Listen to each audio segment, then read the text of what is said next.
Gasping for air, her lungs burned with the memory of cheap cologne and stale sheets. Clutching her chest, Lilith waited for the crushing weight of the client to press her down again.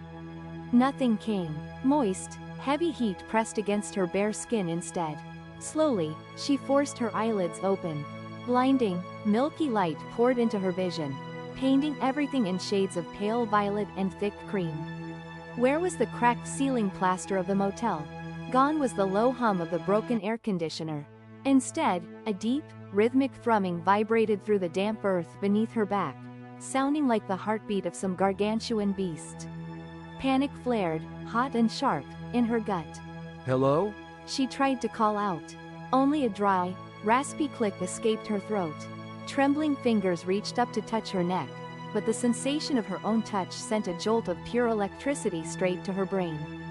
This skin felt wrong, too smooth, too tight. Lifting her hands to her face, she stared at them through the hazy light. Slender, elegant fingers met her gaze, tipped with delicate, translucent nails that shimmered with a faint, pearly sheen. They didn't look like water vapor. They looked thick, viscous, churning like a living ocean suspended in the air.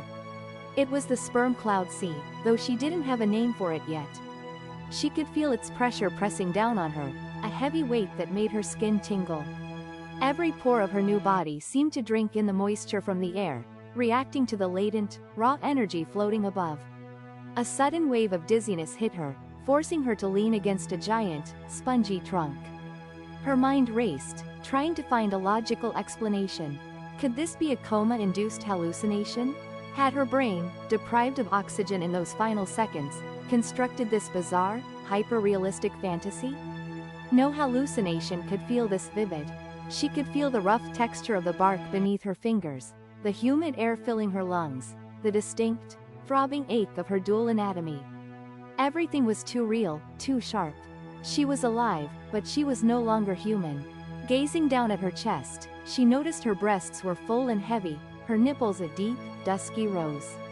They ached with a strange, maternal fullness, as if begging to be suckled. A wide clearing opened up before her, dominated by a massive pool of clear, glowing water. At the center of the pool sat a giant, pale flower, its petals open to the sky, catching the falling mist from the clouds above. She approached the edge of the water, her reflection staring back at her. Leaning over, she gasped. Her face was stunning, a perfect blend of delicate, ethereal beauty and sharp, commanding features. Her eyes were a deep, glowing violet, her hair a long, flowing mass of silver white that fell past her hips. She looked like a goddess, a creature of myth and legend. Yet, she felt so small, so incredibly fragile. The contrast between her powerful, beautiful body and her trembling, terrified mind was dizzying. She was a modern woman, a genius who had spent her life analyzing data and trying to understand the world through logic. Nothing here made logical sense. Suddenly, a soft rustle came from the other side of the pool. She froze, her violet eyes scanning the dense foliage. A pair of large, twitching ears poked out from behind a giant fern. They were furry, gray, and distinctly animalistic. Yet, deep down, a tiny spark of determination flickered. She had been given a new life, a new body, and a chance to finally build the family she had always dreamed of. She would not let this world consume her. She would conquer it, but first, she had to survive the night. Heavy darkness was closing in, the glowing moss providing the only source of light in the dense jungle. Strange cries echoed in the distance, high-pitched squeals and deep, guttural roars that made her shiver. She squeezed her eyes shut, wishing she could wake up from this nightmare. But the humid heat, the sticky mist on her skin, and the throbbing ache between her thighs were all too real. There was no turning back. Her old life was gone, buried in a cheap motel room on a world she would never see again. This was her reality now. Slowly, she forced herself to open her eyes and look out from her makeshift shelter. Heaven above was a swirling vortex of pale pink and white, casting an eerie, iridescent glow over the entire forest. It was beautiful, but it was a beauty laced with extreme danger.